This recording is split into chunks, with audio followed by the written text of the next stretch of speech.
This video forms part of a larger series of videos which walks you through how to use Zotero to manage your library and your references in Microsoft Word.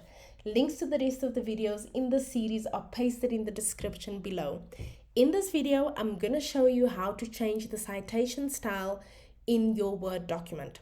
In order to change the citation style, you must have existing citations. For instance, you should have citations included in your sentences, or you should have text fields which were automatically generated by Zotero. To see if you have any, you can simply highlight a sentence.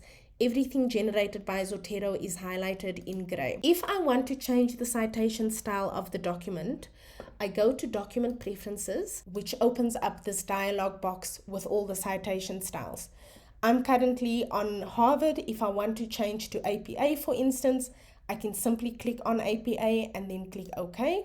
And Zotero will then update my document accordingly. So it'll update the way my references are captured in the brackets, as well as updating the bibliography. In the next video, I'm going to show you how to make a change if you notice that one of your citations have an error.